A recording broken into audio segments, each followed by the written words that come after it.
नमस्कार दोस्तों। तो क्या चल रहा है आप सभी का।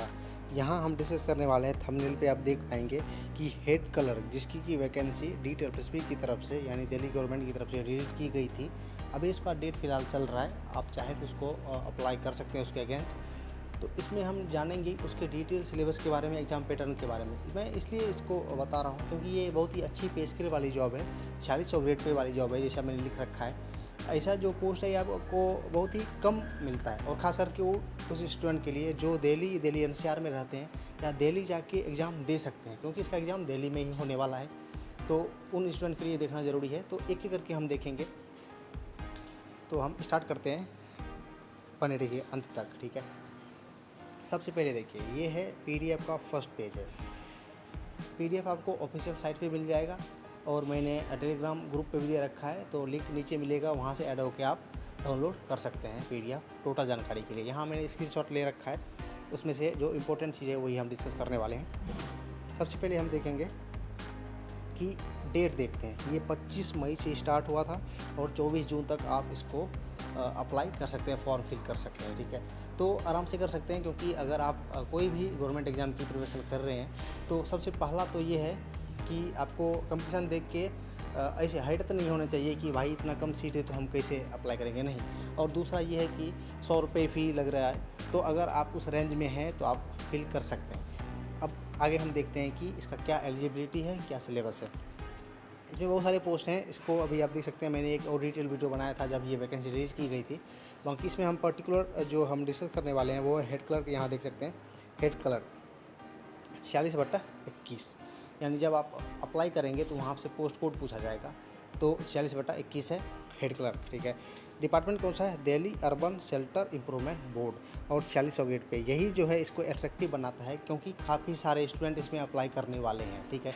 जब मतलब इसका डेट ख़त्म हो जाएगा और मैं RTI लगाऊंगा तो आपको पता चलेगा कि कितना कंपटीशन है। लेकिन अगर आप अच्छा मेहनत करेंगे तो आपका भी नाम ज़रूर इसमें हो सकता है, क्योंकि मेहनत करने वाले की ही जीत होने वाली है, चाहे कितना भी कंपटीशन हो। ऐसे भी अगर आप रेलवे SSC का एग्ज़ाम कोई दे रहे हैं तो उसमें देख ही रहे हैं कितना कंपटीशन होता है। खैर, अब स्टार्ट करते हैं डिटेल में। देखिए 46/21 है, हेड क्लर्क है। सबसे पहले क्वालिफिकेशन की बात की, कौन इसको अप्लाई कर सकते हैं।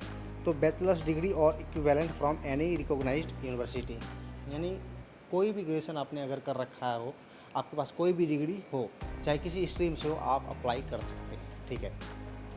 दूसरा है कंप्यूटर प्रोफिशिएंसी, यानी कंप्यूटर का नॉलेज आपके पास होना चाहिए। ये एसेंशियल में, इसलिए याद रखना इसको।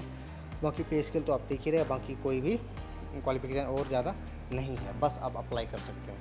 अब हम देखते हैं सिलेबस के बारे में। सिलेबस क्या है?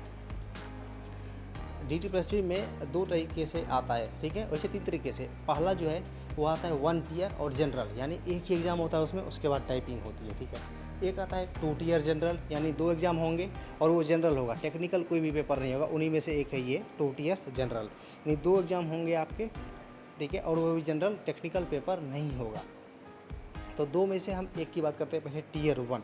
तो टियर 1 की अगर हम बात करें, सबसे पहले ऑनलाइन एग्ज़ाम होगा, ये CBT कंप्यूटर पे एग्ज़ाम होता है। उसके बाद 200 नंबर के होंगे, 200 क्वेश्चन होंगे, पर क्वेश्चन 1 नंबर के होंगे। जब 1 नंबर का होगा तो नेगेटिव होगा 0.25, यानी 1 रुपये में 25 पैसे काट लिए जाएंगे अगर आपने गलत अटैम्प्ट किया है। 2 घंटे आपको कंबाइंड मिलेंगे, ठीक है। अब सेक्शन देखते हैं कौन कौन सा क्या क्या पूछा जाएगा उसमें। 5 सेक्शन हैं, सब में से 40-40 मार्क्स और 40-40 क्वेश्चन आपको मिलेंगे। तो पहला है जनरल अवेयरनेस, दूसरा है जनरल इंटेलिजेंस एंड रीजनिंग, तीसरा है मैथ्स, चौथा है हिंदी, और पांचवा है इंग्लिश। यानी हिंदी आप किसी किसी एग्ज़ाम में देखते होंगे, खास करके स्टेट गवर्नमेंट के एग्ज़ाम में, तो इसमें भी मस्ट है, पूछा ही जाता है। ये तो हो गया टियर 1। अब एक बात याद रखें, जब भी टियर 1 का एग्ज़ाम होता है और टियर 2 का भी हो, तो खास करके इसमें DSSP में क्या होता है कि टियर 1 जो है वो स्क्रीनिंग एग्ज़ाम है, यानी शॉर्ट लिस्ट करने के लिए। अगर काफ़ी ज़्यादा नंबर में स्टूडेंट ने अप्लाई कर दिया तो उसको शॉर्ट लिस्ट करने के लिए वैकेंसी के रेशियो में, तो ये टियर 1 एग्ज़ाम लिया जाता है, ताकि सिर्फ इसमें आपको कट ऑफ को पार करना है। जो भी कट ऑफ डिसाइड किया जाएगा, वो नोटिफिकेशन में लिखा होता है 45%, वो सब ऐसे ही है, फॉर्मेलिटी है बिल्कुल। जो भी कट ऑफ डिसाइड किया जाएगा, सपोज करते हैं अगर 90 मार्क्स डिसाइड किया गया कि 90 कट ऑफ है, तो आपको 90 पार करना है, मिनिमम इतना करना है। 90 भी है तो चल जाएगा काम, ठीक है। इसका मेरिट में ऐड नहीं होगा, मतलब आपको पास करना है, पहला एग्ज़ाम पास करना। जैसे कि SBI क्लर्क में जैसे आपने देखा होगा, ही पास करने वाला वो होता है, मेरिट में ऐड नहीं होता। मेन एग्ज़ाम है इसका टियर 2, जिसके मार्क के बेस पे सिलेक्शन होगा फाइनल, ठीक है। तो टियर 2 जो होगा वो 2 पार्ट में होगा, पार्ट 1 और पार्ट 2। तो पहले पार्ट 1 देखते हैं। पार्ट 1 जो होगा वो 200, उसमें भी क्वेश्चन होंगे 200 नंबर के होंगे, ठीक है। और पार्ट 2 जो होगा वो 75 मार्क का होगा, इसलिए टोटल जो होगा टियर 2 275 का, और कंबाइंड रूप से आपको 3 घंटे का समय मिलेगा। तो पार्ट 1 जो हम देखेंगे, पार्ट 1 में कौन कौन सा है सेक्शन, इसमें थोड़ा सा अलग है, देखते हैं। पहले रीजनिंग है, वो तो कॉमन ही है, फिर मैथ्स है, तीसरा है जनरल अवेयरनेस। लेकिन ये थोड़ा सा अलग लिखा है इसने। अलग मतलब क्या है कि जैसे आप अगर यूपी, उत्तराखंड या बिहार ऐसा कोई भी स्टेट का एग्जाम देते हैं तो उसमें क्या पूछा जाता है कि history, geography, polity, current affair, वो सब उसी स्टेट पे फोकस्ड होता है, ठीक है। तो इसी तरीके से इसमें भी लिखा है कि जो भी है हिस्ट्री, पॉलिटी, इकोनॉमिक्स वगैरह जो भी है वो दिल्ली बेस्ड होगा, यानी दिल्ली में जो हो रहा है उस पर आपको ज़्यादा ध्यान देना पड़ेगा, उसी से क्वेश्चन पूछना जाने वाला है उसमें, ठीक है। और चौथा सेक्शन है इंग्लिश, और 5वां सेक्शन है कंप्यूटर प्रोफिशिएंसी, यानी जो कि इसेंशियल क्वालिफिकेशन में था। तो यहाँ हिंदी नहीं है। ये 5 सेक्शन है, इसमें आपको मैक्सिमम स्कोर करने पड़ेंगे ताकि आप फाइनल सिलेक्शन की ओर बढ़ सकें, ठीक है। यही आपके मेरिट को डिसाइड करेगा। और दूसरा पार्ट है डिस्क्रिप्टिव, ये आपको लिखना पड़ेगा, और वो भी इंग्लिश में, क्योंकि यहाँ लिखा हुआ है। एक आएगा ऐसे जो कि 50 मार्क्स का, और दूसरा आएगा लेटर राइटिंग या एक्सपेंशन ऑफ आइडिया, ऐसा कुछ भी, जिसे मान लेते हैं प्रेसिज या कुछ भी पूछा जाए, तो वो 25 मार्क्स का होगा।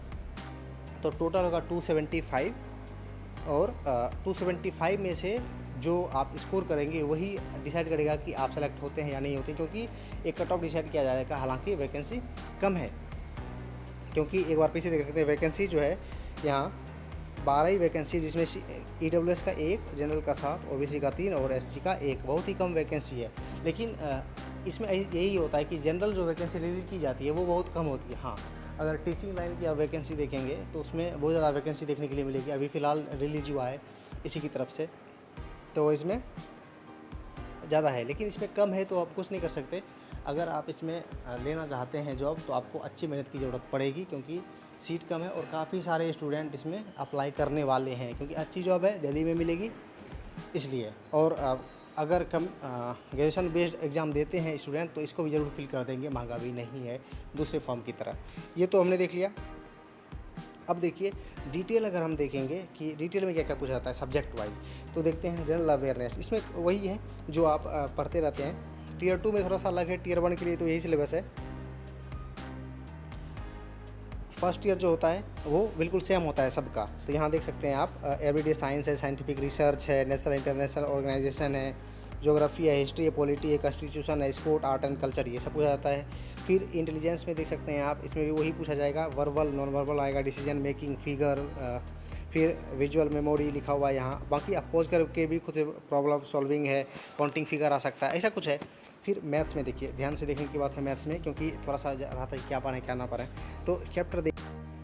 फिर जब हिंदी की बात करते हैं तो हिंदी में वही है, इसमें भी वोकैब सेक्शन होता है, जैसे विलोम शब्द, पर्यायवाची शब्द, समास हो गया, तत्सम तद्भव हो गया, ये सब टॉपिक आएगा। इसमें भी पैसेज पूछा जाता है, तो ये सब टॉपिक है। और इंग्लिश में भी कुछ नया नहीं है, जैसा कि आप अलग कंपटीशन के लिए पढ़ते हैं कि वोकैब सेक्शन है, idiom, phrase, common error, one word, ये सब हो गया। फिर ग्रामर सेक्शन में जैसे फिल इन द ब्लैंक्स हो जाता है, ये सब हो जाता है। उसके बाद फिर है पैसेज सेक्शन में, कंप्रेहेंसिव सेक्शन में पैसेज होता है, क्लोज टेस्ट होता है, पैराग्राफ होता है, पैरा जंबल, वो सब पूछा जाएगा। यहाँ सब लिखा हुआ है ये सब, ठीक है। इसको आप कर सकते हैं।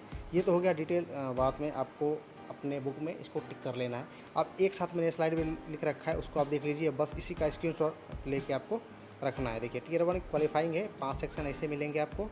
फिर टियर 2 है, इसमें भी 5 सेक्शन मिलेंगे इसके पार्ट 1 में, और पार्ट 2 में ये डिस्क्रिप्टिव है, ठीक है। डिस्क्रिप्टिव के लिए जो भी अभी करंट टॉपिक चल रहा है, हो सकता है उसे पूछा जाए। आप खुद से भी शॉर्ट लिस्ट करके देख सकते हैं 10 टॉपिक, उसको लिखने की आदत होनी चाहिए, बाकी और कुछ नहीं है, ठीक है। तो इसमें मैंने डिटेल बता दिया है जो भी है। बाकी कोई भी अलग अलग एग्ज़ाम की इन्फॉर्मेशन आप चाहते हैं तो इस चैनल को विजिट कर सकते हैं, टेलीग्राम ग्रुप को भी ज्वाइन कर सकते हैं अगर कोई डाउट हो तो। अगर आप चाहते हैं तो अप्लाई इसको कर सकते हैं, बाकी प्रिपरेशन कर सकते हैं। कुछ भी नया नहीं है कि अलग से आपको पढ़ना पड़ेगा। हाँ, थोड़ा सा दिल्ली के करंट अफेयर वगैरह या हिस्ट्री सेक्शन, ज्योग्राफी सेक्शन पे आपको ध्यान देना पड़ेगा, बाकी और कुछ भी नया नहीं है अगर आप कॉम्पिटिटिव एग्जाम की प्रिपरेशन कंटिन्यूसली कर रहे हैं।